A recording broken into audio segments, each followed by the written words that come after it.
Hello, everyone. Thanks for joining me while you're staying by with Harry to talk about his Asol. I'm very excited. Congrats on the win, first off. This was the second time today we've seen Aurelion Sol picked into Annie. Is there a reason that we're seeing that, or is it both people just like these champions? I'm just going to let the lane phase play out because it was a pretty slow game. Yeah. So basically, Annie is a very hot pick right now. You know, sometimes banned 1, 2, 3. And it's a very common blue first pick because you can also flex it support and mid. And it's strong in both roles. But Annie isn't really like an oppressive champion. So I think Aurelion Sol is pretty comfortable playing into Annie. Yeah, in this matchup, I started Q because I think Annie can only really like kind of be aggressive like early levels, like versus Asol, when you're like super weak. And Q start's good because you proc Comet really easily if you just just zap them a little. And then also Annie has first strike, so I don't really want to give it to Annie. And also some Annies can start Q in this matchup, but he started E, which I think is probably better in this matchup.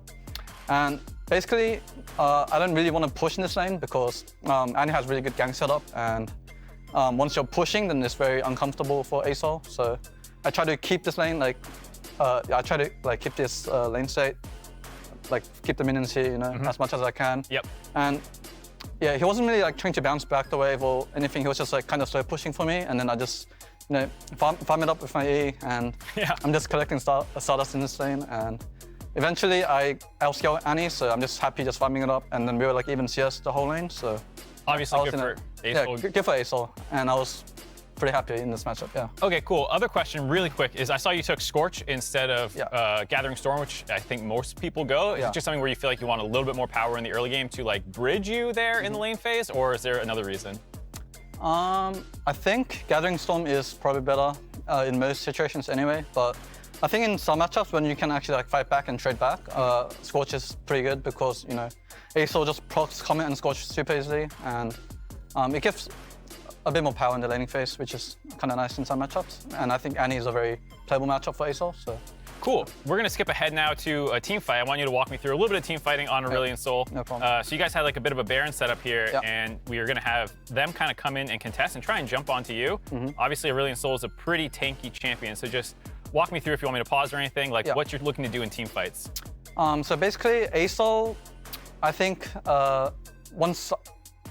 Asol is you can play very flexible because you can like engage in some team fights, and also you can just like follow up with your teammates. And I think your ult is a very good follow up, especially with like champs like Vi and Rakan when they go in. You just kind of layer the CC.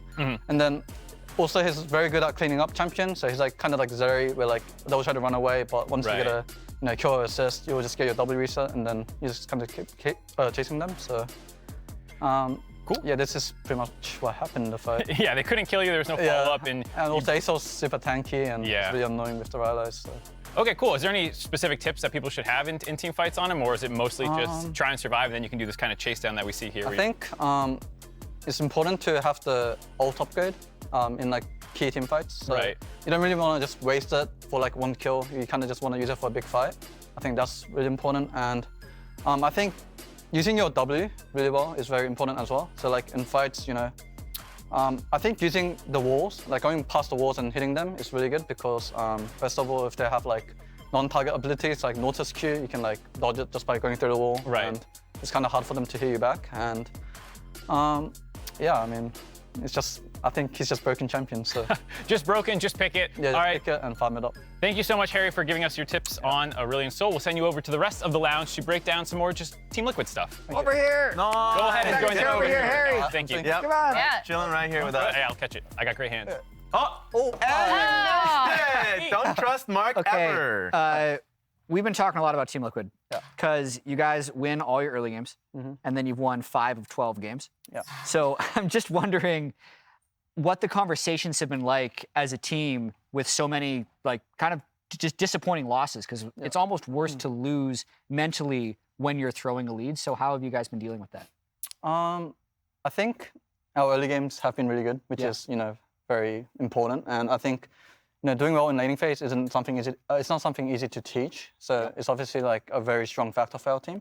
But I think in scrims, sometimes it's very bad when we'll just get a big lead and then teams will either FF or the games will just never like close out, and then we didn't really get to practice our mid game too much, and also, so it's not very like realistic to like the stage games, and I think our biggest struggle was team fighting in the mid to late game, and obviously closing out because I think our macro hasn't been too clean in the mid to late game. But I think this week's scrims, I think we really prioritized like dragon fights and just like team fighting and positioning in general, and I think we've gotten a lot better at it. So I think this game we team fought well, and yeah, if you can team fight, then you can pretty much win the mid to late game. So that was the conversation that we had coming into the game, actually, and a question that I had, because just generally it's easier to review like setups around objectives. It's kind of difficult to review team fighting because you're put in like several different positions throughout a game.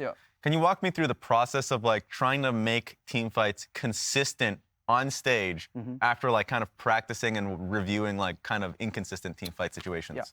So I think last week's losses, I think our positioning was really good, like in the team fights. So like we all know where to position, but like I think the timings were really bad. So like when we have to go in, and I think team fights is very detailed, and it's not really easy to like just talk about everything because everyone will have different ideas and pictures. But I think we really got good at the positions, like positioning. But then we just worked on the timings and like, like me and Jon especially, like trying not to die while doing as much as damage possible. And like people like Core and our coaches will really help us improve in those situations and really just help us like view like the picture. So yeah, I think this week's scrims have been super productive in terms of that. And yeah, we kind of showed it this game. Makes sense to me.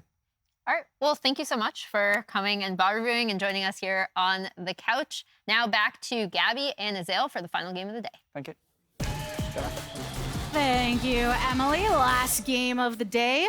Immortals and Dignitas. Different vibes from the previous game that we had, considering what they both have to prove here. Yeah, I mean, it's a battle at the bottom, right? It had been that everyone was looking at Dignitas as like by far the worst team in the league, this team that was on this massive loss streak. But they did change things up a little bit. They brought in Tomo last week. They got their first win. They then immediately got absolutely blown out by, I think it was FlyQuest. But that was a game that was decided, in the first couple minutes of the game, right? It went really, really bad, very, very early. So it's kind of one of those throwaway games. It's like really hard to read too much into it. And on the other side, we're seeing some changes as well for Immortals. They said that Blaze Olive was actually stepping back, I believe, for personal reasons. So they are, bringing in Bolulu, who, has been, you were talking about, you've been covering Academy, how a lot of people are speaking very highly about him from the NACL. Yep, I am actually just fresh off of casting Bolulu for Immortals Challengers and their matches that they had. I think that for anybody not very familiar with the player coming in from Turkey, wasn't sure what to expect of him at the start of the season. But since then, you see the team really revolve around his capability. Known now by the casters as one of the best, if not the best team fighter in the league. Yeah, absolutely. And I think a lot of people may have known him from some of his time. I think we've seen him, internationally a handful of times. He was on Fenerbahce, he was on Supermassive, Galatasaray as well. So he has played on a number of pretty well-known teams, from the TCL, and is, team fighting very, very well in the NACL. So it'll be interesting to see how he actually steps onto the LCS stage and what kind of style he's going to bring, because he has been playing definitely a different style, a bit of a different style than what we have seen from Blaze Olive, who's been playing, mostly just control mages. Bolulu's two most played are actually Silas and Zoe in Academy. He does have the Azir and stuff in there as well, but he's brought out things like Belcos, he's brought out things like Taliyah, so a little bit of a different spice. Also very well known for his Zoe. It's one of his most successful champions in his career. He's actually been doing pretty well in NACL as well. But when you look at career-wide, it's his second most played, and he's got a 70% win rate on it. So it is one of those champions that he can really look towards that can maybe give Immortals a bit of a different take on how to actually play out the game. That's why I wonder how Immortals is approaching bringing Bolulu into the fold, because is it them sticking with some of the strategies or whatever they have been working on as a squad and seeing how he can slot into that, or is it catering to what he likes to bring to the table? Because Zoe, for instance, has had some really pop-off games in NACL for good reason. No, I think it's a great question, and I'm much more of a fan of trying to enable the new player who's coming in. I think it's very hard to just like copy-paste someone and say, all right, you're going to be what our old guy was. Like, go get him, right? Yep. You know, what we've seen Cloud9 do with M&S, I think, is a good example of trying to enable him in his playstyle, right? Playing Yone, playing LeBlanc, playing these champions that we weren't necessarily seeing, you know, as much, and playing really hyper aggressive. They want to play towards him. They want to allow him to be lane dominant, right? Allow Bolulu to be Bolulu. Don't put him in and say, all right, you're a Blaze Olive now. You're on a Zero duty. You're on Rise duty, whatever. Not that they can't pick those if that's what he's comfortable with, but I think it's really important for these new players who are coming in to feel comfortable, to feel enabled, and to be playing their best style.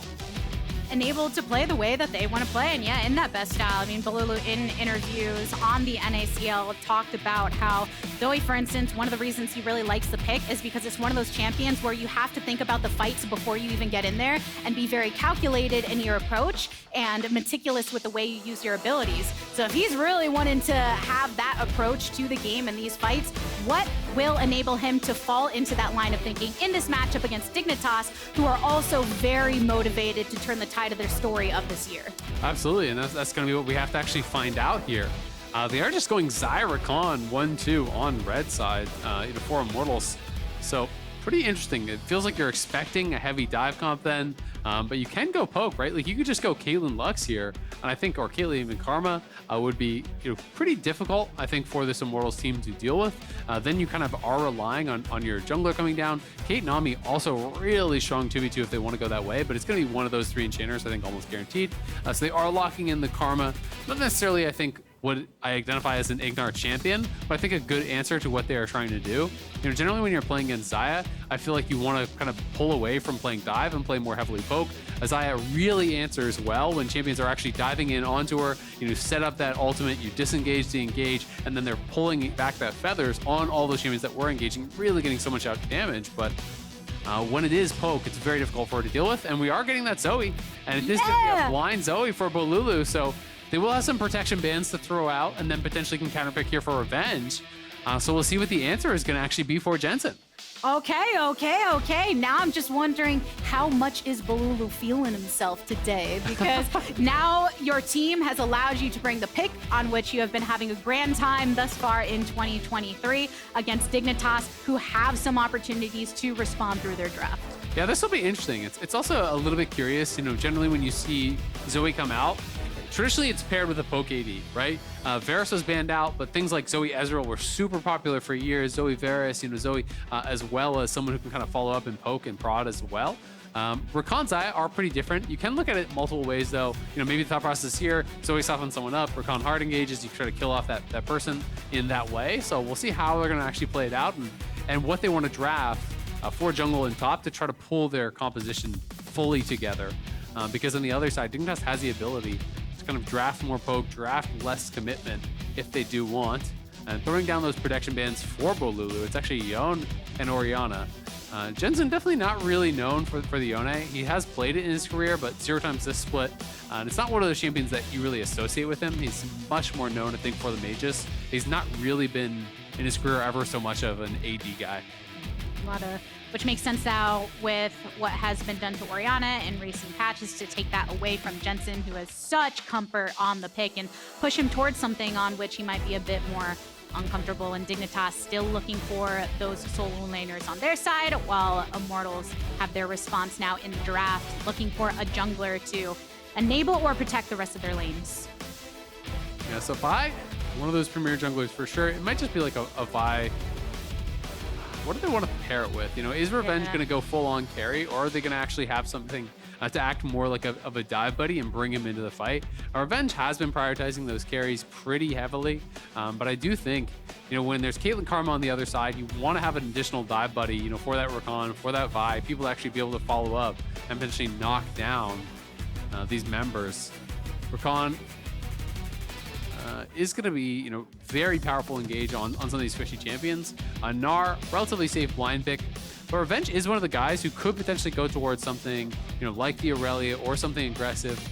I'm going to be interested to see, what he actually wants to take and how much he's willing to actually pick straight up for this 1v1, or is he just going to go, Sion or Ornn or whatever and just look to try to set up the team. facing off against Gnar on the opposite side. And Taliyah here for Jensen, so potentially looking for ways to roam and affect the rest of the map for Dignitas against Immortals. Yeah, it is interesting, right? I think when you're drafting in this way, when you're drafting Taliyah, you're looking to get the push mid, you're looking to be able to cover side lanes. If you have Kate Karma and you're assuming that they're going to get hard prio, in bot, and really be able to get down there, actually look to constantly shove, Taliyah can help to try to push mid, to try to lock Zoe under her turret, and then threaten dives down towards bot if they get poked down. And we do have that Immortals answer now. It is going to be Jayce, so pretty strong in the 1v1. And also is that secondary poke champ, so it pairs pretty well with the Zoe. So it's not the Zoe Ezreal, it's not the Zoe Varus or anything like that, but it is Zoe plus Jayce. And if you can land a good amount of poke here on some of these squishier members over on the dig side, then you can look to try to follow that up with the hard engage from your Vi as well as from the Rakan.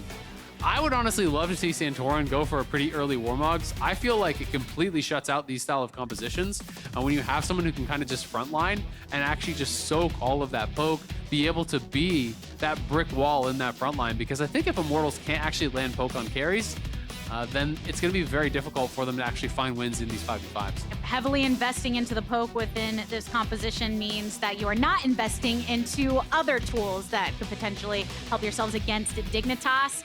I know you say you're looking over towards Santorin, who has been, I think, still effective in the early game and still showing this control to try and set up plays for the rest of Dignitas. They just don't always get the follow-up that's necessary to get the overall victory for the team. Yeah, absolutely. They've had a number of games that have actually been pretty good as far as, the early stages of the game. When I'm looking at their goal graphs, they've had a good 4 or 5 games where they were actually pretty in the lead at about 15 minutes. They were ahead. So just haven't been able to close out on those. A number of those Jayce games actually that we saw from Armut, where they were able to create big individual advantages. They just weren't able to actually slam that home. And Dig has had a lot of issues with their team fighting. Spawn was obviously underperforming. Tomo is in, so they're hoping that that is going to help to bridge the gap. That if they get themselves in a good position, they can create those advantages. And Fleshy is behind Armut. This could be awkward here. I think it's flash. Oh, nice E. Okay, well, still, you force the level up on the E at level 1, which really sucks. Yeah. Now he's going to actually have to pretty much completely see that lane in the 1v1. At the very least, Fleshy was not able to connect, so he's not going to actually have to flash, but it does make a bad matchup even worse in that 1v1. We'll be able to make it back to lane in time. We do have a quick pause here. It looks like something... Did Jensen's microphone fall off? Yeah, it looks like he... Jensen, what are you doing? Don't break that. Oh, man. I wonder what happened. Did he hit it with his hand or something? I'm going to guess it was a cup. Maybe we can get a slow-mo replay. Yeah, of how... Let's see. What did he do? Did he smack it with his cup? Because Jensen was one of those guys that drinks a lot of... I'm not sure if he's drinking coffee or water, but he's usually drinking a lot on stage. See, There's multiple cups there. Are both of those his?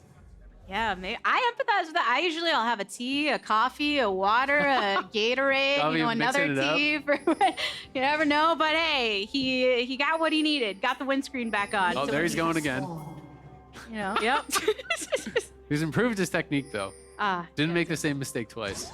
Well played, Jensen. I guess they don't have the choice. See, I very intentionally wear a lot of dark colors because it's pretty guaranteed to see. Yeah, they have to wear one of their teams. Here's the replay. Let's check this out. Was it the cup mechanics? Jensen, he's going for the drink, and he knocks off the microphone. He's unfazed. He didn't even know. The intervention of the lower lip of the cap of his coffee really affecting his play there. That's why you saw, we saw him drink again after that. He was coming from the side. He improved the technique, so... Sometimes you see when you go for the risky play early, there's a bit of a tempered response from the players. So I appreciate the reserved nature with which he was a bit more careful, okay? True. I thought it was the first time. The first time he went for it. Yeah. We'll just give him props for all his coffee drinking and give him the confidence he needs going into this game against Immortals, because I know that's what Dignitas are looking for right now, right? To prove that since Tomo coming into the fold, that they can find some more identity for themselves, get a positive win record after the change. Yeah, absolutely. They're looking to try to pick up another win. If they win here against Immortals, that's 2 out of their last 3. Sure, it's against some of the lower teams in the league. Well, in this case, it would be someone who's tied for last. But it would be a big momentum boost for the team. It can really affect you mentally when you do just continuously take those L's. And as expected, Armut just going to be shoved in here on top side. When you're starting E, I mean, you can't really contest the wave anyway as Gnar, but at least it doesn't have to look this bad. You can see heavily pushing it in there, though, is Revenge. And speak a little bit more about Jensen. I feel like even in the losses, he has been kind of that glimmer of hope. Oftentimes, you know, when you are looking for ways that they can get back in the game, it's like, oh, maybe Jensen could do something. His laning has been relatively good. In the early weeks, he was finding some pretty good roams up towards top side. So I think he has been performing pretty solidly, but it just has not been translating into wins. And Dignitas as a whole have got to find ways to really improve and try to find some consistency, find a consistent play style that they want to look towards and ways to actually turn advantages into wins. And hearing from Jensen the last time he was interviewed after their victory, it seems like they're taking a bit of that tempered approach to this latter portion of the regular season. Some of that sleepy time down mid. Jensen forced to flash away. Kenvi didn't Q flash. He had him dead to rights. That was so close to hitting. I think Kenvi thought that he was in range 100% with the Q, and he just barely shortchanged it. If that's a Q flash, that is at 100% guaranteed Jensen. No shot he lives. So a bit of a mechanical failure here. Bolulu, great setup. He actually has the Shurelya's, the speed up there, lands the sleep. The flick back is good, but look at that. Yeah, just barely not able to connect. If he Q flashes there, he is dead for sure, because there's no third proc. He didn't actually get the third proc of the denting blows. So if the Q hits, that's one stack. That's the auto and the E to follow it up. Guaranteed dead Jensen. Should have been first blood. Mistake from Kenvi, but still nice aggressive play and setup from Bolulu. At the very least, they did force out that flash. Now, attention spent over on the top side, but Santorin's in the vicinity. Difficult for Kenvi to follow up on any play there, so will choose to back. But yes, I do love to see that attention paid over towards Bolulu and rewarding him for that good setup onto Jensen, even if it didn't quite result the way they wanted it to. And you do have to also say, you know, while I was kind of focused on Kenvi there, because I think it should have been the Q flash, Bolulu potentially could have actually flashed over the seismic shove as well to get that last little bit of damage in. You know, either one of them could have made a little bit of a better play to close up on that. And that's something you want to be really clean on, because these are two teams that are struggling. You got to make the most of your opportunities. Kenvi just going to stay up on top side. They knew Santorin was around. They knew he cleared the ward. He's just covering the push here for Armut. But if jungler doesn't show there, potentially Jayce gets dove. So I wanted to make sure they're keeping him safe. And now down on bot side, you can see IgNar and Tomo just constantly having to shove. And when you're pushed in as the Xayah, you really do struggle against these poke lanes. It's very, very difficult at times to actually keep up in both farm without taking too much damage and actually having to really give up the lane. So they've already lost one plate. They're already down a good little chunk of CS here. So things looking pretty good for Dignitas overall. While Immortals will be happy to have the tools of Rakan in the later stages, right now feeling a bit of that punishment when offset against the aggressive poke of Dignitas' bot lane in Tomo and IgNar, and the wave in their favor, CS advantage for Tomo. Yeah, and IgNar is also playing Comet, so he is playing, you know, heavily lane focus. He's playing Comet, he's playing Scorch, he's playing Biscuits, so as well as the Ignite. So they want to keep them chunked down. You know, really your job in these kind of matchups when you are playing from the Caitlyn Lux side or the Caitlyn Karma side in this case, is to keep them pressured and chunked down so much that they can't actually ever threaten an all-in, right? That they can't really look for that.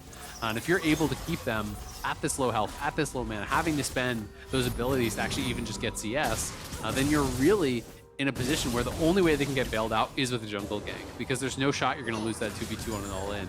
And that's where you really want to have them, you know, just pinned under that turret in that kind of no-win spot. I see some of the social hits Armut down here. The Gnar for Armut being a talking point, because for so long every team banded against him. They didn't want to see every single skin that he's got. Yeah, I mean, it has been getting banned against him a lot.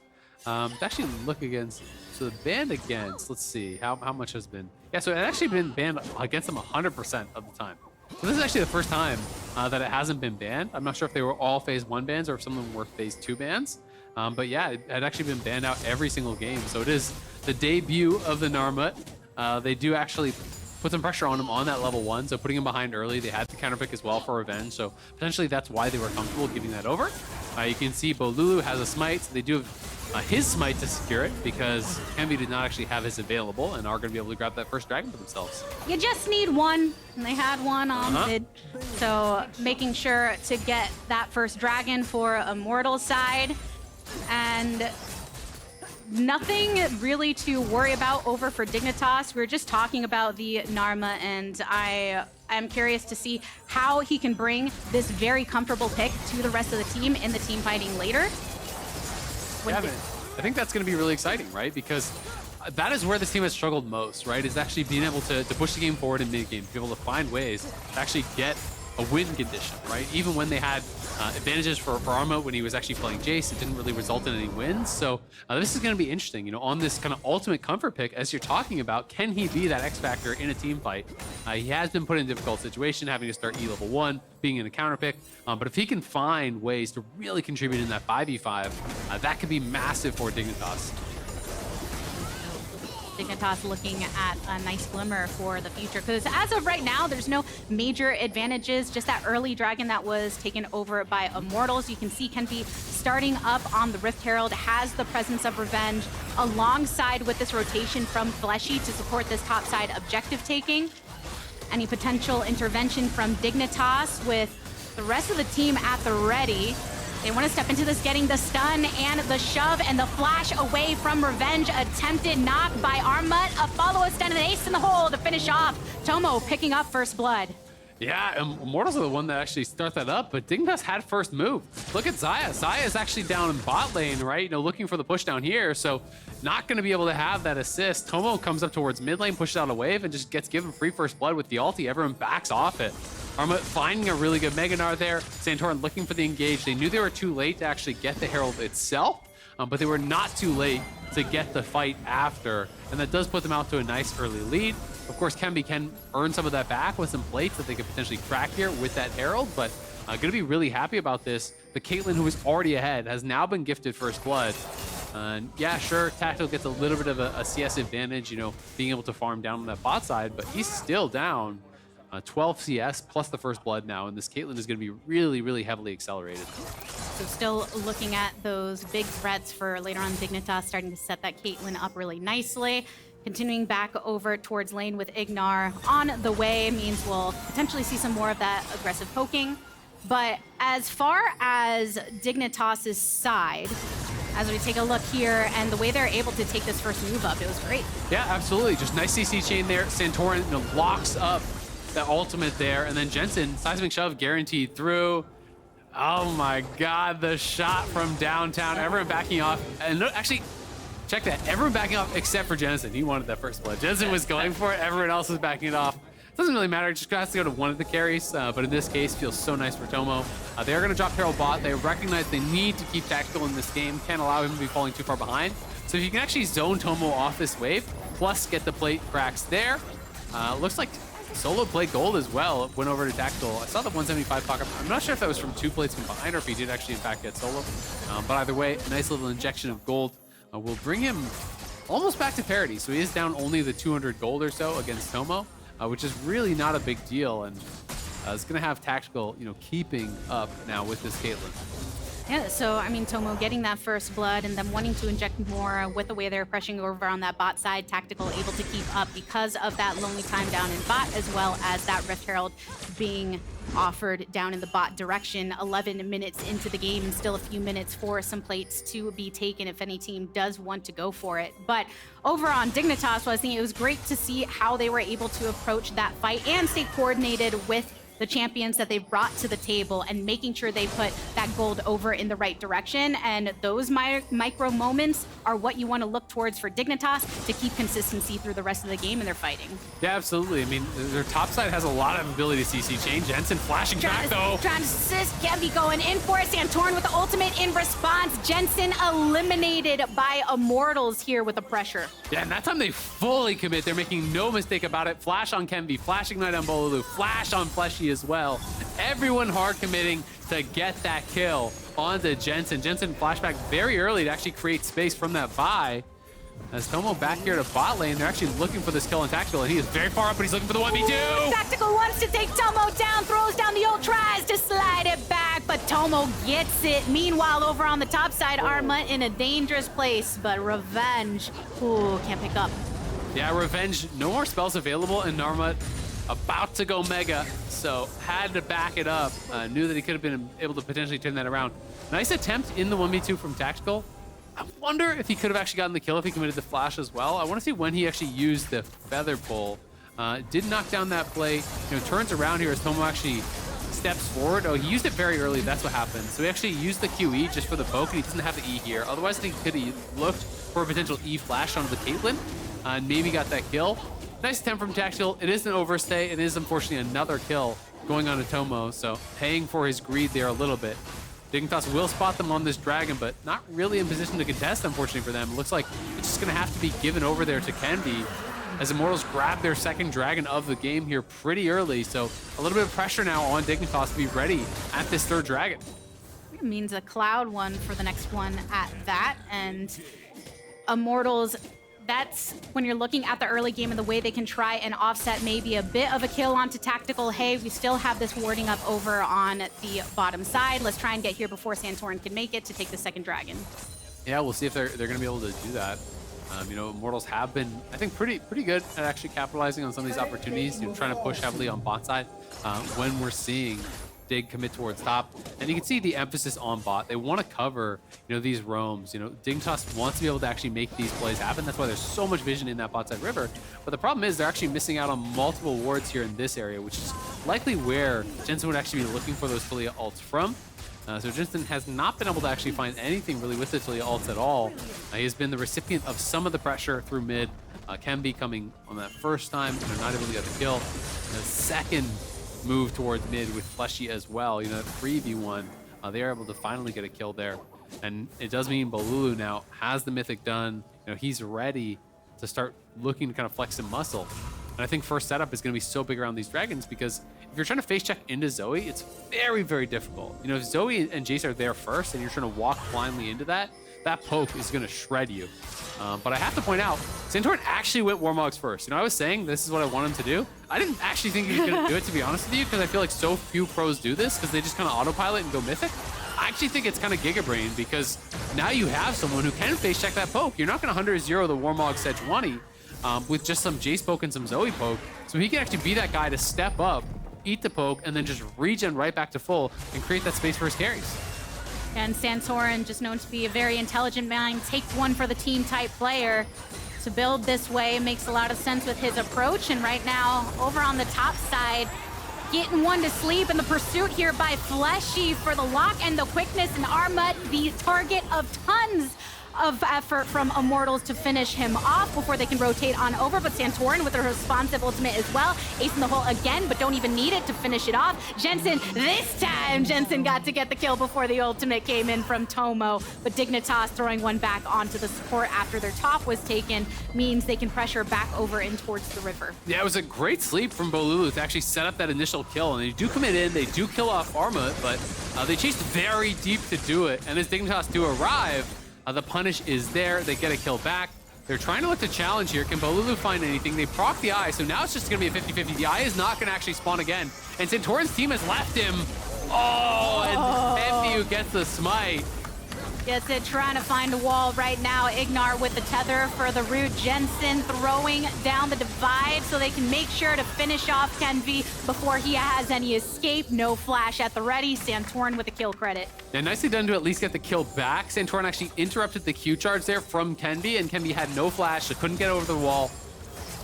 Gonna be able to come in and get that, but still a good steal on that Herald. Bolulu came in over the wall and he procced the eye, and since it was so late, so low on health, there wasn't going to be another eye proc there, so there wasn't any ability for Santorin to actually combo that. And then just this sleep over the wall from Bolulu, pops that Aurelion that he had actually picked up, gets in there, not quite able to connect with the Q, but they do finish off Armut. It just has cost them a lot of spells. And then Jensen is arriving, IgNar is here, Santorin is there as well, and Fleshy trying to take this little bit of an awkward path out over the wall. They find that opportunity, they do burst them down, unable to get one back. So even though there was a bit of overchase off of that initial sleep there from Bolulu, I still think it is worth noting how Immortals bring in this mid laner first onto this roster. first time this week, and they say, okay, we're going to give you the pick on which you are most comfortable. This is very characteristic of Bolulu to just make sleeps look so easy and really know the timing. Yeah, I can put anyone to sleep anytime like I'm a grandpa reading you your bedtime story. And it paying off in moments. Yes, there's things you can shore up, but I think noting those positives is worth highlighting. I mean, I think he's had a really, really good game, right? He did great in lane. They're obviously, trying to enable him. You were asking, would they be playing towards him? Would they be trying to actually slot him in for a blaze?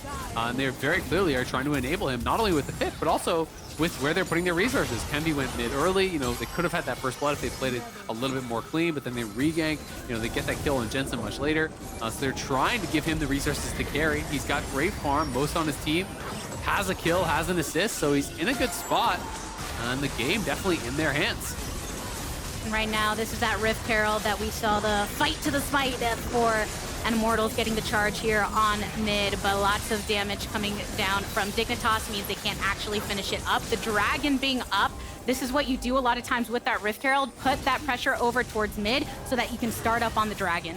Yeah, and one of the difficulties here is Armut, if you actually look at the minimap, he's coming from below, but he's got no Mega Gnar at all. He's got no Gnar bar, so he can't actually go for an early flank. Santorin takes to the poke, but hasn't had time to Warmogs it up just yet. Gonna be a 50-50 potentially. IgNar took so much damage from Bolulu there and backs off. Third Dragon now for Immortals that they have stacked up. Yeah, the setup just wasn't good. I mean, Armut. Oh no, the lazy recall. Revenge caught him slipping, gets the free kill there onto IgNar. Now they're gonna siege mid here. That was definitely sloppy. A lazy recall there from IgNar gets punished heavily, but you're surprised when this is an ultimate comfort champ here for Armut that he didn't actually have the Mega Gnar bar prepped at all for that fight. And that's why they honestly, they can't look for it because the Dragon is getting rushed down, so there's no time for him on the Gnar to actually get his Gnar bar to poke and prod. He didn't have a wave there. He had already Mega'd out. So they know, we just need to rush this. There's no way for them to hard engage without it. So it kind of ended up being a free Dragon. And unfortunately for Dignitas, a free kill given over afterwards as well. Which Immortals, even though there isn't necessarily this big budging in the gold leadeds, they are getting the advantages in what they're looking for, having this objective control, having ways of poking out Dignitas and not allowing them to get into these fights. You see the way Bolulu is positioning around these bushes and beyond, but it's the rest of the team as well being at the ready to capitalize when the lockdown happens. Yeah, absolutely. I mean, they were the first ones there, and I've talked about that earlier. It's very difficult to be second team to a Dragon when it is against Jayce and Zoe. You are going to be poked out really, really heavily, getting the early vision, having eyes on them. Where they're going to be poking from is so important. And the team has got to be really coordinated on these engages, because if you fail to engage against Xayah and Zoe and Revenge here on this Jayce, it's going to get very difficult in the later moments of that fight. You're hoping that Tactical uses the ultimate in a defensive way at some point, because that is a nice thing when you have that tool available to you as Xayah. I can use this both defensively and aggressively, but for Dignitas, you don't want to give them the opportunity to lock down and dish out that damage with the Blade Caller as well. Seeing who they can pick off and get the resources out of. They see it can be here. They see an opportunity to try and get some blast, at least get a flash out of it. Fleshy in and out with a battle dance takes a lot of damage, but Dignitas want to usher this wave in. Revenge was over on the bot river side to respond if necessary. I mean, that is a huge find there for Dignitas, because they get the flash off Kenvi, the ult off Kenvi, they get the flash and ult off Fleshy as well. So a good chunk there, no hesitation at all from Santorin.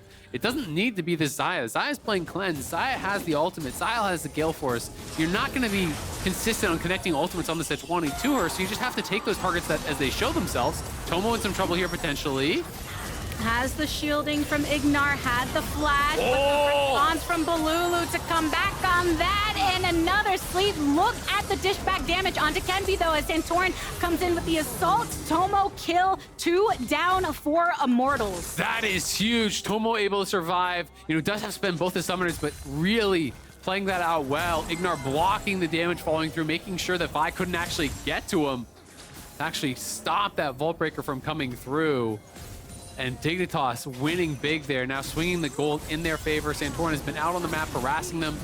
When you're playing with the Warmogs, you want to take these little scuffles. You don't want 100-0 all-ins. You want to poke and prod and trade health and then constantly just be healing it back up over and over and over. And that's what Dignitas has been able to do in these last couple of minutes. Jensen now going to take top tower as well. We just saw them take down the bot turret. So the gold lead, you know, swinging from what was about 700-800 lead for Immortals to a 2K advantage now for Dignitas. And they are putting themselves in a good spot for this dragon fight. You can see the Bloodthirster now done for Tomo as well.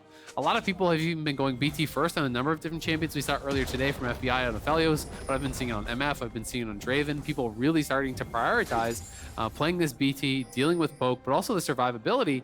When stacking, you know, with overheal, you have the BT shield, you know, that is at this point in the game 270 shield, and then you have an additional about 260 right now it is from overheal. So you're looking at like 500 plus health that you have to break through before you even hurt this guy. And even if you hit a shock blast or you hit some Zoe poke, if he has access to a wave or access to the dragon, a couple autos, you can heal that right back up. So it's going to make their job that much more difficult as you're kind of losing these targets that you really want to hit with the poke. Yeah, exactly. That's just allowing Dignitas to stay on the map so much longer after these pokes. Whether they get a kill or not, coming out in that HP advantage works for them in their favor to establish the warding across this line of scrimmage, to make sure they get all of these outer turrets so that Immortals have to move in the way that you see them right now as a squad collectively, because Santorin has been finding some great angles as well to collapse upon them. Absolutely. So Immortals are going to try to threaten the Baron take here. They're saying, if you go to Dragon, we're going to take Baron, but you know, Dignitas not buying the bait just yet. Santorin checks, he gets poked down, but he's just got to sit back, give a couple seconds for Warmogs, and he's going to be right back to full. So this is the beauty of this build, and this is why I think it's so strong. You can see the Warmogs turning on now, and they are looking for potential engage. Tactical is chunked out, but again, Santorin right back to full health. Tactical has no way to heal this back up, so he's got to go back to base, and they find a pick. Oh, going for it to get the lock, and already so low for Tactical. Dignitas, I love the way that they are moving around Santorin's forward positioning so he can take as much of that damage as possible and allow the poke from the rest of the squad, and it's getting dicey. Was that a cleanse that Bolulu actually had from the Zoe W? It looked like he was able to cleanse out of that ultimate from Santorin, I think. So a great pickup from him. Keeps himself safe. But again, you have early prio, you have control around the dragon. Whatever team gets there first is going to have such an advantage. You know, I talked about the strength of Zoe and Jayce, you know, playing around there, but likewise for the other team, trying to actually fight through a corridor against Caitlyn traps and the zone control that Taliyah has, the ultimate available as well from Santorin makes it really, really tough. And then they just find this early poke on a tactical. Look at the damage from the Caitlyn ult, and then Armut just hops forward, you know, proccing that hyper proc there. And yes, Bolulu did have cleanse, so ult over the wall, the ulti hits, but he actually cleanses and he bounces back. So it would have been safe, I think, either way. I don't think they could have actually been able to follow up on that. He would have been pretty far back. So a nice little buffer coming through from Bolulu. Probably a bit of an ill-advised ult, to be honest, from Santorin, but don't mind the attempt, as there are not a lot of great targets for him. You know, I think mostly in this game, he's just going to be ulting Vi, and they're just going to be focusing frontline because it's very difficult to kind of get to tactical. He has so many tools to actually avoid it. Bolulu is oftentimes going to be playing very far back, so is Revenge. So it's going to be more about just locking down Fleshy and Kenvi, I think, and having his team burst them in it. And I think that's why you can see the way that Dig are moving up to kind of find that first contact. Can we get in line with their front line to start dishing out that damage immediately? Here's a teleport coming in with Revenge, sandwiched between Jensen and Armut. Tomo as well. Revenge making sure to make his way over towards Tactical using that flash, but Santorin followed by Fleshy in the hole to get it onto Revenge. Now the rest of Immortals, they are worried. A stun up and more onto Tactical, who uses the Featherstorm in response to get the kill onto Santorin. Dignitas are still in. Oh! Look at that damage though. Jensen in stasis, but immediately back up and down again. Dignitas taking so much damage there from Immortals poke. They can go Baron. I mean, yeah, poke is one thing, but that was just an execution. Yeah. That's a poke from a nuke coming through there from Tactical. And Dignitas just lost track of the fact that all those feathers were still there. I think the ulti was used defensively from Tactical, but he never actually popped the E. So when they just funneled forward into that corridor, he shredded them.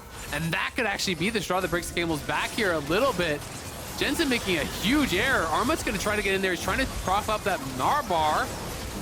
Teleport in the center. Dignitas still keeping themselves around. Baron burn down. Immortals want to find some damage onto Armut. Dignitas making their dance, but they couldn't find the opening. Yeah, I mean, the initial play, I think, was fine. They got so much pressure down onto Tactical. Yes, Santorin did have to give his life for it. Armut's going to look, though, but this is kind of risky.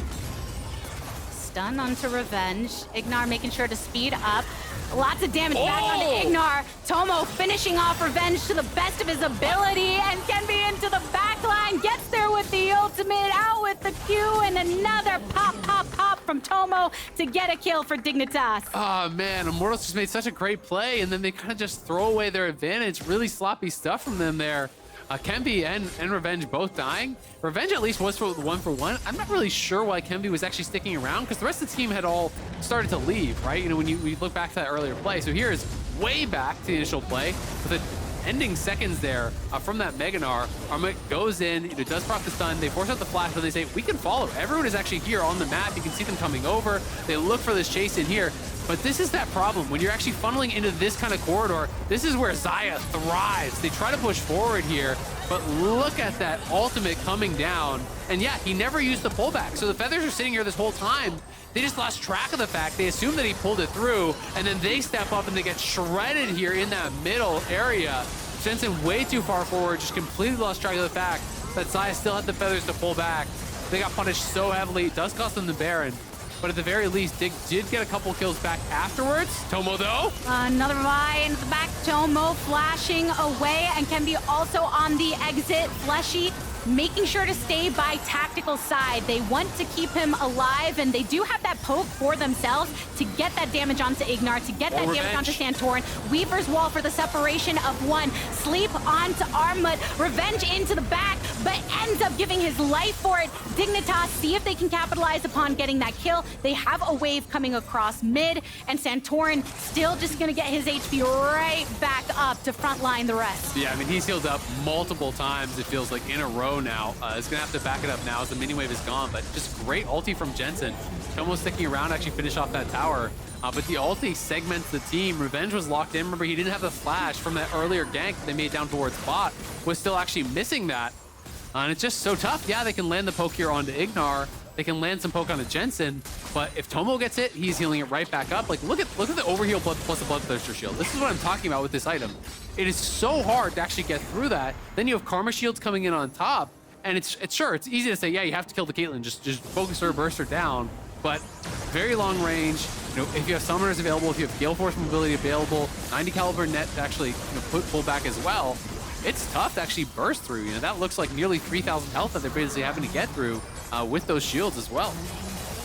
Good job on delays by things like that. Weaver One saying even those that want to try and reach Tomo are going to have so much harder of a time doing it because the way Dignitas are making sure to protect this carry. 5-0 for the bot laner. And Dignitas, right? Immortals did have some good plays. They did have ways of threatening and getting the Baron, but then just that follow-up not quite shoring up. Yes, then they go in to get this great tactical play of killing multiple, but this pull back and forth right across mid, Dignitas are the ones putting that forward button. Yeah, absolutely. They try to look for the seismic shove there on a tactical, not able to find it, not able to scare him to using ult or anything like that. Does make you a little bit nervous when you see him that far up without people around, but you know, it's been a lot of attempts from Immortals onto Tomo. They've been pretty good about forcing his summoners, but they haven't been able to kill him off in any of these situations. They're often hitting him with sleeps. Bolulu is finding good angles. They try to go for the engage, but IgNar is tanking follow-up damage. The team is piling in, actually, keeping him safe. And he is missing his flash now, but has Gale Force, bought a stopwatch, and his heal is back up. So he's in a pretty good spot here. They've taken back-to-back dragons away. So Immortals are kind of losing pressure on the map here, and it feels like the walls are closing in a little bit as you do have them taking over more and more territory. And Immortals are going to have to find a way back into this river and where they can kind of wrest control away from their opponents if they want to be able to fight for Soul, because it's just been all Dignitas these last couple dragon setups.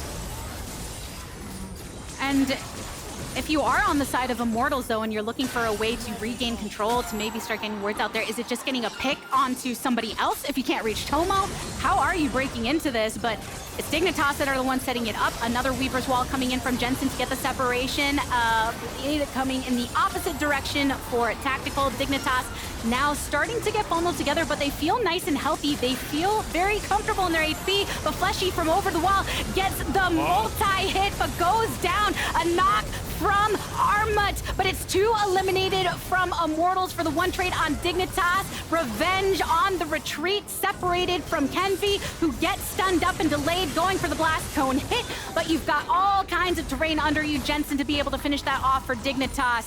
The chase backwards after some collateral around that mid turret. Yeah, they do get the kill there on the Tomo, but the follow-up was huge from Dignitas. That flank from Fleshy found a really good angle, but couldn't actually catch Jensen in it, and Jensen was getting so much damage out during that fight.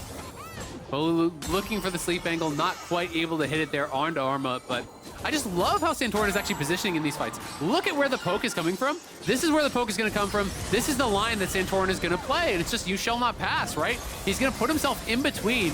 He blocks the shock blast. He's standing and making things difficult, throws down that ulti, you can see, forcing the cleanse, forcing the defensive ult out from there from Tactical, and then it's Fleshy coming in on this angle, but actually watch Jensen. Jensen here, not quite able to connect with him, just barely missed with him on the charm.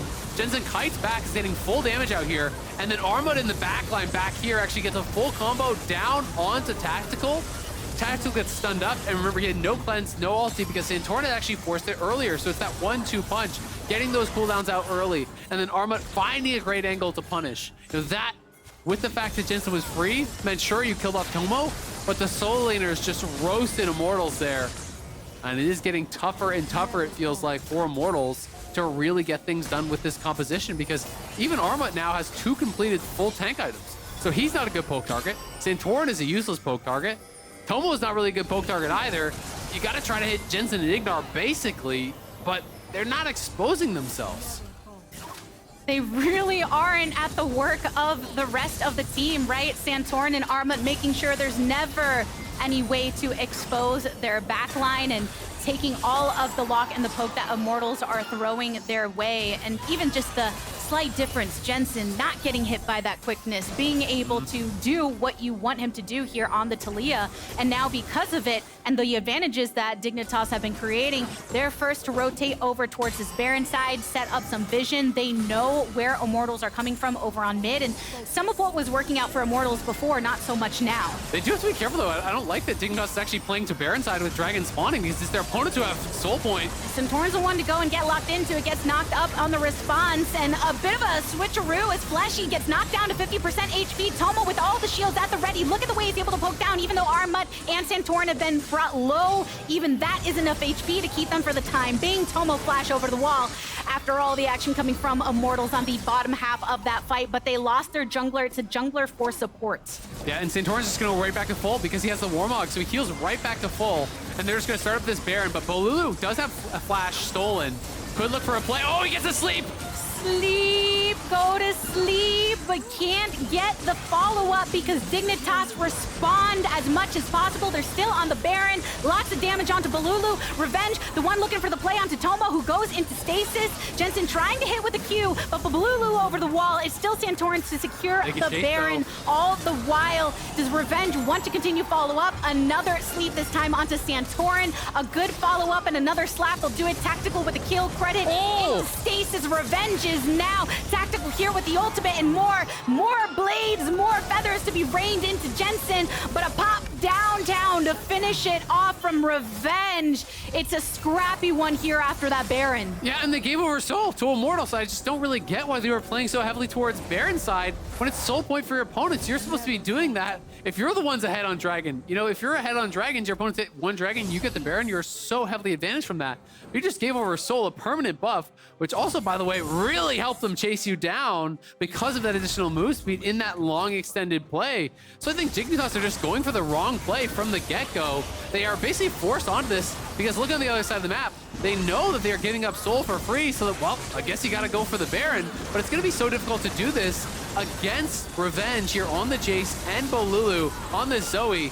Bolulu just landing so much poke on Tomo, and then Revenge finds the angle to get in. They are able to finish this off and secure that at least, but Revenge is behind you. Tactical is coming, and look how much faster they are with this bonus move speed. Just able to chase them down. Revenge is behind them.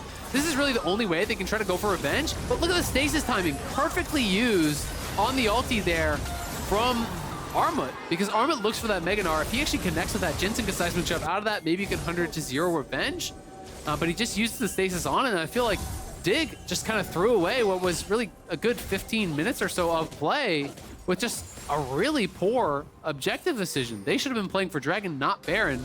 They give over a freebie with Sol, and now they've dug themselves into a hole. And that Baron buff that does remain only does so on 2 members of Dignitas, so less they will be able to grant themselves off of that play. Santorin wants to get the lock onto Kenvi, and asleep in the process, but okay with taking that. Always going to be the one willing to tank that for the rest of the squad. Yep, just tanking it right back up. There's the Warmogs, but you can see, yeah, Armut's in trouble, but he's gonna make an R. Yeah, going for the play, trying to get to Slam, gets a nice stun up. Revenge, Fleshy is separated, flashes over the wall to get towards the protection of the turret, and as soon as this GA is popped, Revenge is stopped. That is a big kill. They get the flash, they get the kill, and they get the GA off of Revenge. That is really, really rough. And Jensen, again, great wall, actually segments the rest of the team, but it's Armut finding a lot of these angles. You know, his scoreline not looking as impressive, but he has found a lot of really great ultis that have been key moments for them. Jensen, though, you are dead. They were waiting. They knew Jensen was coming. And Immortals get the pick, but all the while, Dignitas across mid, they grab themselves an inhibitor. A bit of a rotation comes from Immortals to see if they can collapse. Fleshy does not have ultimate, does not have flash. Yeah, Tomo, though, walking a weird way. He's got to be careful. Now they're split here. By ultimate onto Armut, gets a slam, shuggy. Kenvi coming out of stasis in a moment's time. 2 down for Dignitas. Immortals trying to respond. The Featherstorm goes out, and even though there's a sleep on the one, they don't even have to wait for it to finish off because Immortals get the kill. They've lost 2 in the process, though. Tomo still nice and healthy. Tomo still with the work of IgNar. Revenge coming on the teleport to wrap around if needed. Ultimate not enough to finish off against Tactical, but Tomo sees Revenge coming downtown, sees the blast coming towards this wave, and backs off. Oh, man, a few kills on both sides. Yeah, Revenge CP's back in, but it looked like his screen must have been watching Tomo and not his own character, because he just stepped on a trap, completely giving away his flank there that he actually looked for the TP for. Nice movement from Tomo, you know, almost able to find an angle to really get something back. If he had flash, potentially he could have flashed in and gotten a couple more kills, because there was a lot of low HP bars there on the side of Immortals, but you know, Jensen getting caught. Immortals do find an angle to get something back, but it is pressure in that mid lane now as they have knocked down the inhibitor. And we'll see what Immortals can get done. You know, playing through sides, playing in these extended fights, these chase downs, these kitebacks, that's where you're going to get advantage from the Cloud Soul. It is not just straight up combat power. It is about your movement. It is about your ability to dodge skill shots, to be able to chase down, to be able to, you know, kite back and get the most value out of that. So they don't want these 100-0 fights. They want, you know, the ability to actually make outplays and get something from this. And we'll see if they're going to be able to set it up, because it is, again, Dignitas first into the river here, trying to look towards playing for this Elder, which would be a massive take for them. They have a lot of range on their team. Both teams do, really, so Elder is going to be really difficult to deal with. Uh-oh. And that's why Fleshy getting sought out by Dignitas right now. But the reason he's over there is because Fleshy knows a lot of what has went well for Immortals is when he can find that angle to get in there with the ultimate. And looking for that, though, sometimes means that Dignitas can find you out first. Absolutely, and try to get some vision down for the team. You know, they at least have this pink ward here. They have a ward there. TP is not available, but at least gives them some small intel around that dragon. They want to have some potentially safe ways to approach that pit. Because it is going to be tough. Armut, though, Gnar bar is in a good spot here. You want it just around that 50% mark as you're getting ready for these fights, so you can have it, you know, prepping up pretty quickly. Wants to make sure that he doesn't make it out too early, though, as that's what Immortals are looking to do. Immortals want to land poke on him, force the mega, and then back off while it is up. Fleshy is on that potential flanking maneuver here, and Dignitas just hard shoving through mid to actually force them back. Armut able to actually keep away from popping that Gnar, which is really big, but it's Jensen who's potentially in some trouble. You know, Jensen's actually the one who ate a lot of pokes, so he's gonna have to base and TP back. And make it for this fight, because it's going to be a crucial one here at 41 minutes. Immortals, they are working with that Cloud Soul. They're working towards their objective focus on this bot side, and now matched this time around by the Dignitas presence. Jensen across that mid lane. Fleshy sought out. It's Armut and Fleshy that are still both looking for those angles. Look at Jensen. He's just shoving mid lane. He's trying to force this pressure onto those Nexus turrets. He has ulti to join. So Immortals got to force. They got to force on this dragon. Make Dignitas do something here. You can't just give them time. He can end the game. Oh, they're getting They're revenge DPing. to back towards the base, and Santorin and the team getting collapsed upon by Immortals. They take down Tomo, and here in the base, though, Dignitas, they're still here. We're Up able to boards. handle revenge. They've gotten one of the turrets. Oh, it's Dignitas. They know what play matters, and they know that it's the Nexus. Fleshy has arrived. Armut and Jensen still focusing down They onto can the finish. Nexus, but the entirety of the team right here are able to get them off of it. What an attempt by Dignitas. I think that's game. I think you could potentially just walk it all the way back. The death timers are so long. Tomo and IgNar might actually respawn, but I don't think there's going to be time for them to defend, especially into Elder here with 4 members alive on Immortals. Let's see if they have time. Flashing forward, just trying to get this done. He's just going to start tanking up the turrets. They have the minions coming for this next wave. I don't know. There's definitely going to be a couple alive. Okay, so I don't think they can actually end looking at it now. They're for sure going to get the inhibitor. We'll see how much more they want to go for. If they can get an initial jump onto some of these players from Dignitas as they respawn, maybe they can kill them off and try to end. Looks like the call is to go for it.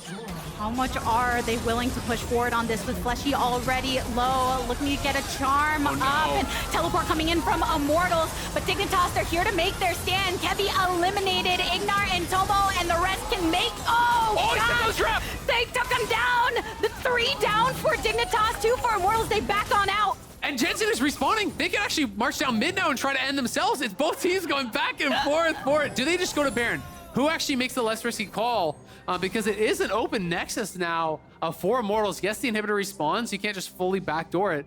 I think Dignitas are potentially going to go for the Baron, but neither team has a jungler. So this is a little bit of a flip. There is potential that someone like Bolulu could steal this. He doesn't have a stolen smite, but the burst from Zoe is going to be really high, and Revenge is there as well. So this is really sketch. They got to block the poke over the wall and try to burst this somehow because they have no smite secure.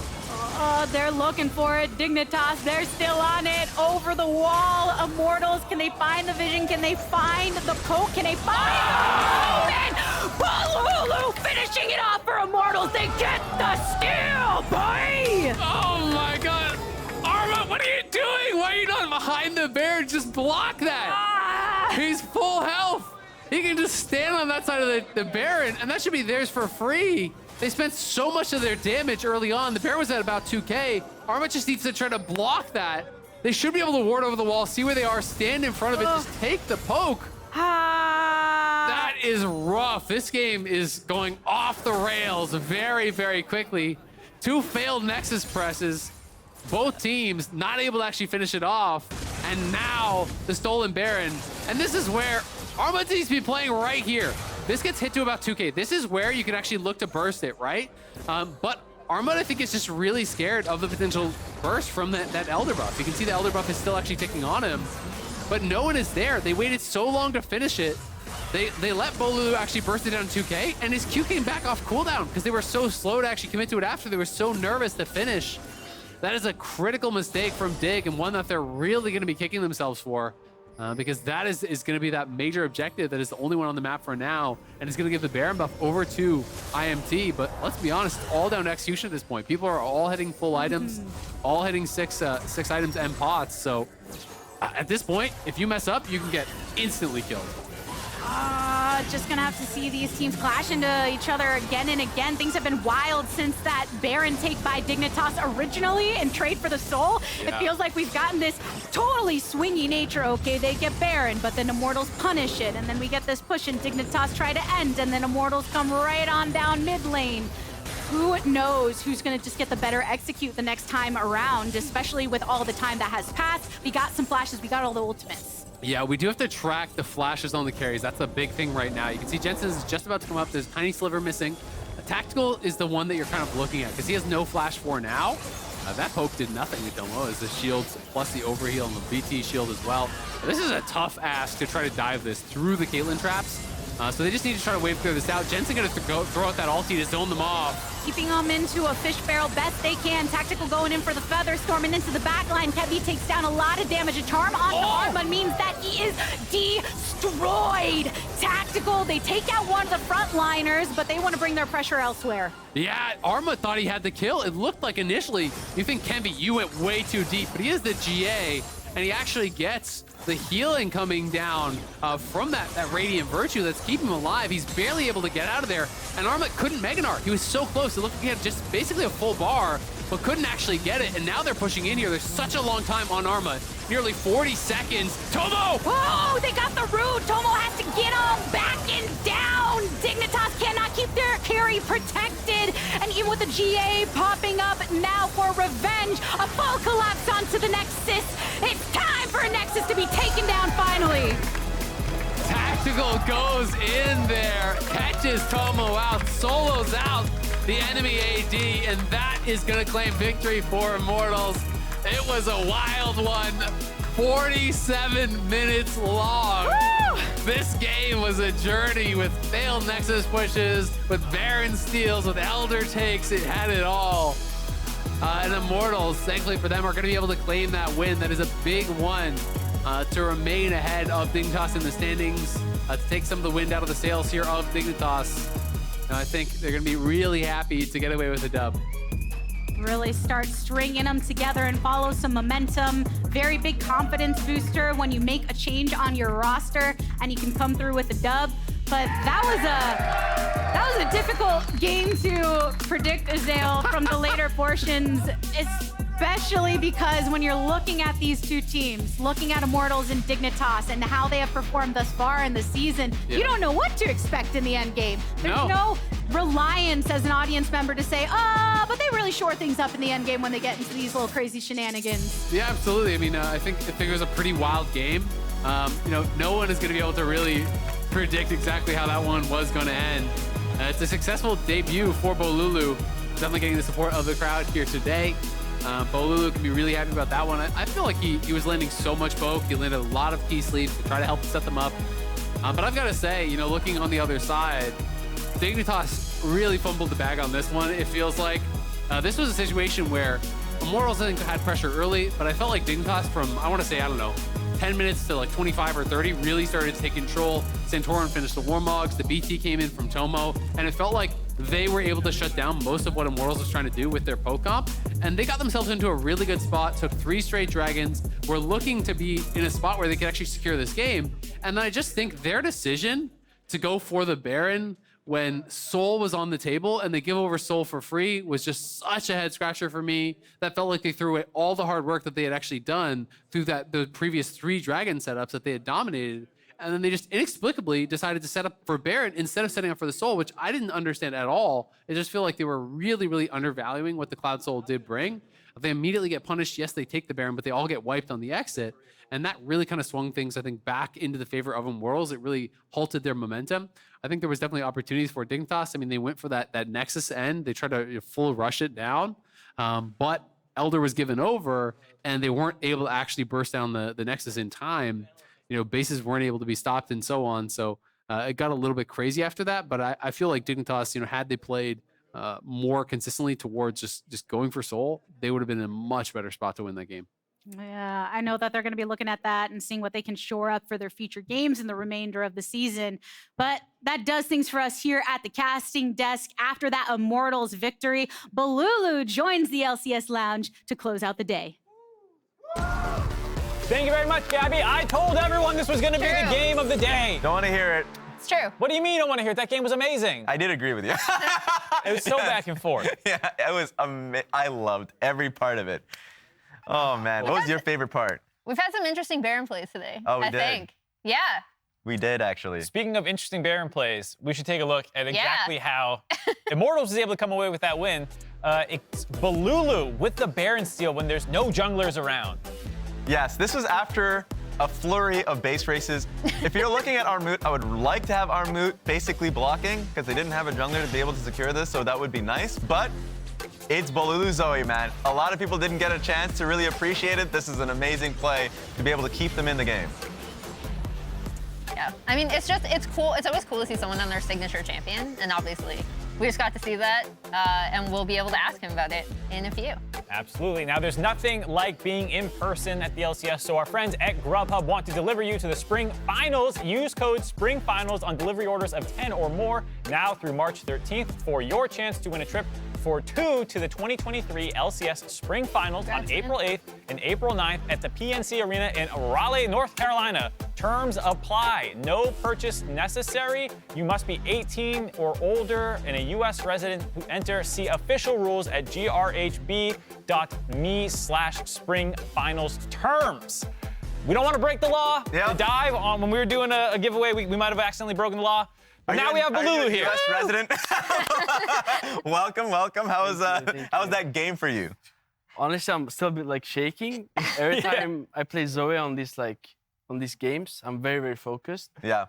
But then when you win the fight, you're just like, you release all the like excitement and you just like get pumped up with adrenaline. It's a really nice feeling. That was your first LCS game. Yeah, it's a hell of a first game. And it was the biggest banger. How was the week coming into a game like this? Because obviously it all comes at you fast. You were working in the Challenger League, right? Yeah. And then suddenly you're thrusted into the LCS position. So tell me how that process was for you. I mean, I had some insight on how the LCS team was working because I was watching all of their scrims and talking to the players a lot. I'm very close to the LCS team. Mm-hmm.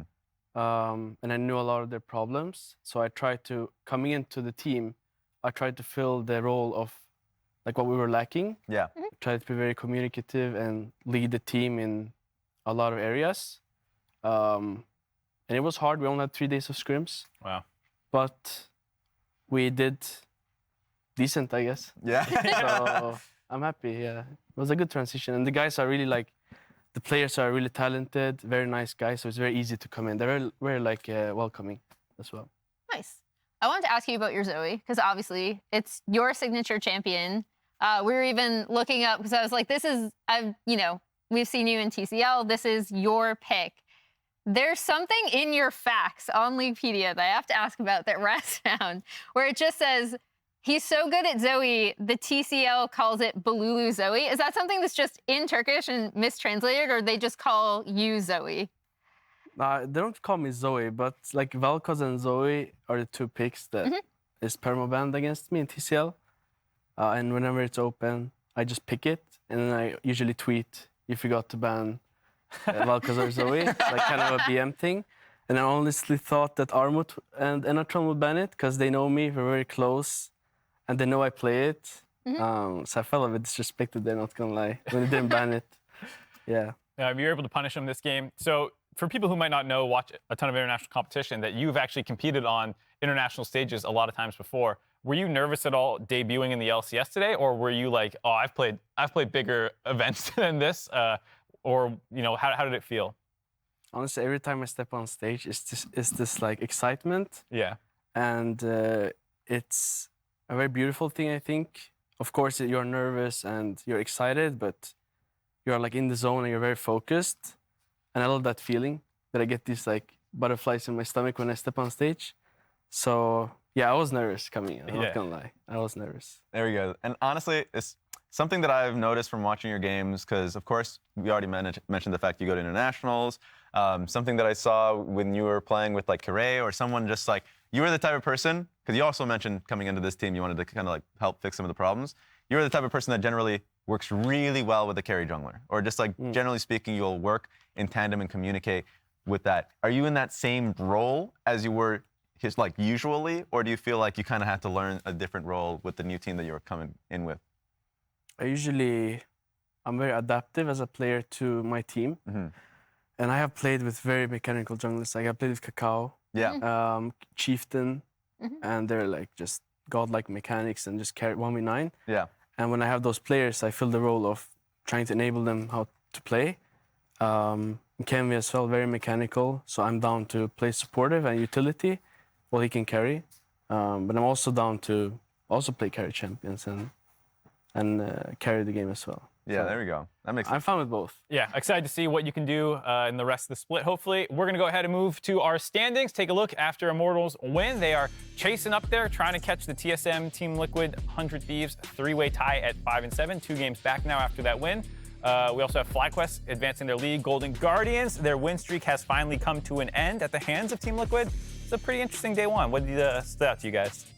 Yeah, I mean, we talked up the streak for Golden Guardian so much that we kind of have to take partial responsibility. Yeah. Like, we just wanted to ride that train and see if they were going to be leading the pack. But no, now FlyQuest and Golden Guardians are both tied in terms of just streaks throughout the split at 7. First time playing this weekend. Have you been following the LCS closely? Who's impressed you the most so far? FlyQuest. I mean, okay, I'm looking at standing. I'm like, okay, Yeah, FlyQuest is well, online. But I played against MNS in TCL and in Academy. Oh, yeah. I know he's very, very talented, and I think they have a lot of potential in Cloud9. I would say FlyQuest and Cloud9 are the best. All right, we'll have to see if that will be who the front horses are. Anyways, moving ahead to tomorrow's schedule. What's up next? Who are you playing? Golden Guardian. Golden Guardian! Oh, You okay. get a chance to put them in a 2-game losing streak. Oh, they lost today, actually. Yeah. Yeah, there it is. They're shaking. Okay. It's Immortals miracle run. Yeah, we'll see if you guys can make that happen. Before we get there, though, there's CLG and 100 Thieves starting off the day. Cloud9 versus Dignitas. EG versus Immortals. FlyQuest. A very interesting game there in the middle of the day. TSM versus Team Liquid. One of them's gonna step over the other one. Yeah, Team Liquid Honda versus TSM are the ones that that's the one I'm looking forward to the most, because it seems like we had Harry on. He was talking about how they were improving in team fighting. The win that they had today was like really impressive, going up against Golden Guardian. So it feels like that's the team that we've talked down the entire split, how terrible their team fighting has been. But obviously we knew at some point something has to change, and it feels like this is the week. Alrighty, well that's gonna do it for us here. Bolulu, thank you so much for joining us. Thank you for Congrats on having me. winning your debut game. Thanks so much. Hopefully you can keep that up. We will see everyone else tomorrow. LCS starts at 2 p.m. Pacific, 5 Eastern. Goodbye. Hey, what camera is this? This one right there. They'll follow you. Let's go to this one. Hey, come back here! Go to this one. We can look still. We can look still. Oh, okay. Give me a W. Yeah. Pop die. Nice. You got it. Nice. Top ghost. Jungle should be bot side, I think. He showed up. And FlyQuest scatter. CLG still looking to make their fight. In the back line goes A-Lane. Finds multiple knockdowns, multiple CCs. FlyQuest are going in, and they found the kill into Luger. CLG are absolutely crushed as Boom and Contract barely hold on to life. And Impact ready to rip it away from them. Contracts tries to use a stopwatch, but the clock ticks ever forward, and time's run out for CLG. Oh, Pookie wanted to go for the Q flash, but he does not connect to the FBI, and he had to use the ulti immediately after, but Chime is already about to die, and JoJo gets him. Now Turtle's gonna try to kite it out. TSM have been absolutely crushed. Holy hell! Disgusting! TSM stepping up again. Vulcan finds the death sentence, and he finds it onto Maple. Maple tries to get away, but Someday's ready and waiting, and the day is today. JoJo is dominating, and evil geniuses are running him down. We'll have to see if M&S might be able to find something. Berserker with a massive arrow over the wall. He puts it right through their heart, and Bjornsson is about to drop next. He throws down a meteor, but he's immediately cleaned up. Gets closer, engages on the enemy Heimerdingers. Ben's gonna be bursted low, but it's 100 Thieves getting bursted lower. M&S goes over the wall, and Blabber goes on a rampage. Both bottom laners are already dead, and Closer's just the cherry on top. C9 has a body count this game. For JJ into the backline with the quickness, and even with Vi with the ultimate, tries to find the target. LeTigress isolated off against Summit alongside Hugi, but Team Liquid, they're going after the carries. They're going after the ones that are most important in this fight. They take down the jungler. They take down the biggest damage threats. Can Glory come in for some assistance to try and connect with the stun on multiple? But it's just Harry here trying to make groundwork of Golden Guardians.